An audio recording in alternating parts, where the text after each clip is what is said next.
Never invest too much too soon. Never commit all to one boat. Latin proverb.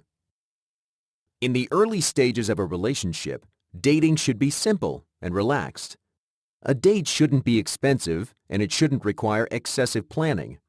You don't need to think about taking a woman to an overpriced restaurant in the same way you don't need to plan an expensive trip to Paris to win her over. Spend too much money too soon, and a woman will wonder why you're trying so hard to impress her. The unattractive man feels the need to impress. The attractive man knows his presence is enough. Case study number 16. The perils of overinvesting. Ted was at a rock concert when he saw Lauren for the first time. She was standing with her eyes closed, swaying to the music in a tight-fitting black dress. As soon as the concert finished, Ted rushed over to Lauren and introduced himself. After some light chit-chat, they exchanged numbers and went their separate ways. For the next couple of weeks, Ted texted Lauren on a daily basis, but it didn't matter how much he texted her, he found it impossible to get her out on a date. Frustrated by Lauren's resistance, Ted decided to go all out and invite Lauren to an expensive restaurant for dinner. The restaurant had amazing city views, and the cost of dinner was $200 per head. Lauren was delighted to get Ted's invitation. Without skipping a beat, she got on the phone and told her best friend Lisa where she was going. "Oh, I'm so jealous. Who are you going with?" Lisa asked. "Just some guy, but he's paying for it, so it's all good," Lauren replied. Poor Ted. He had no idea that once their night of fine dining was over, he would never see or hear from Lauren again. Lauren knew all too well that Ted was only buying her dinner because he wanted to get into her pants. But Lauren was too smart to fall for that old trick. In her mind, the plan was simple. Get the free dinner, take some pictures, then go home. After all, a man like Ted was lucky to be graced by her presence. She was a beautiful, elegant woman, and he thought he could buy her love? What a loser. It's logical to assume that women will appreciate you going the extra mile to make them feel special. And on the surface, it's true. A woman might appreciate your initial effort to make her feel comfortable. Scratch a little deeper, however, and you'll soon discover that women are wary of men who try too hard to impress them. Are you trying to buy her approval? Are you trying to buy her love? In an effort to impress, a man might talk endlessly about his achievements and why he's such a great catch, all the while forgetting less is more. Why are movies and TV shows so popular? Why are people willing to sit in suspense hour after hour to find out how their favorite TV show will end? People are curious by nature, and no one is more curious than a woman.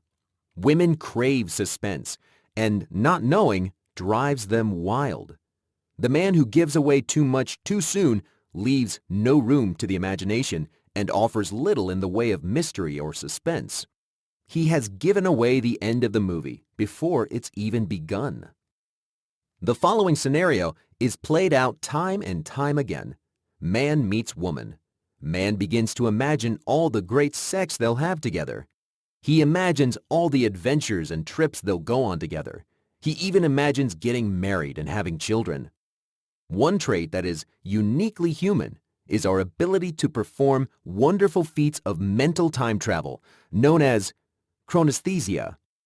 Chronesthesia is a term that refers to the human ability to travel into the future and predict what might happen if we perform certain actions.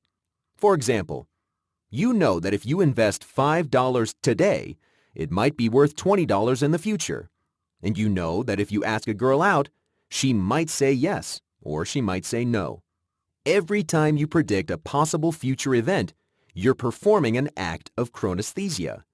One of the great disadvantages of chronesthesia, however, is that people often imagine positive future scenarios that lead them to invest too much of their emotions and time into someone in an irrational way. Research into mental time travel has discovered a strong connection between mental disorders and chronesthesia. These mental disorders usually occur when a person imagines too many negative future events that ultimately lead to high levels of anxiety, depression, and neuroticism. The same damage occurs when a person projects too many positive future events onto one person, only to discover later that these positive future events are unlikely to come true. Case study number 17. Fast love is cheap love. Ray had just finished playing tennis when he met Lorraine, relaxing with a gin and tonic in the clubhouse overlooking the courts. From day one, Ray and Lorraine were drawn to each other. Ray couldn't stop thinking about Lorraine. She was sexy, funny, athletic, and sassy. She was everything he loved in a woman. When Ray thought about Lorraine, he could already see their future mapped out together. The big house, lots of kids, and fun-filled family vacations in the Caribbean. Last week, Ray and Lorraine had spent the entire weekend hanging out, having sex, and watching their favorite TV show. It had been the perfect weekend, and Ray couldn't wait to do it all over again the following week. For her part, Lorraine enjoyed Ray's company. However, she couldn't shake the nagging feeling that Ray was way more into her than she was into him. This became all the more apparent when Ray told her how much he had enjoyed their weekend together, and that he couldn't wait to see her again soon. On Monday afternoon, Ray reached out with another love-infused message. "Hey, sweetheart, how's your day?" Lorraine cringed when she read the message. This was all happening too fast. She had only just met the guy, and he was already telling her how much he missed her, and was even calling her sweetheart. Lorraine grabbed her phone and told Ray she was busy for the next couple of weeks.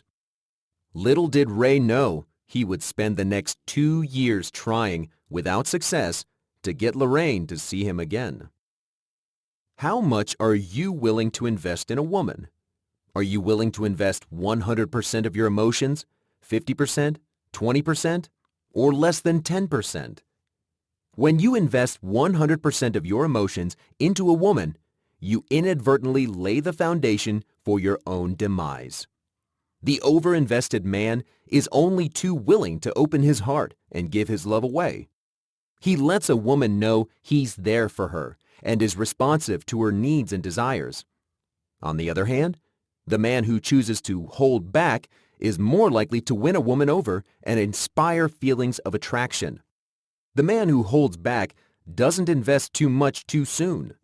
Instead, he sets himself up as a challenge and becomes a man whose love is hard to acquire.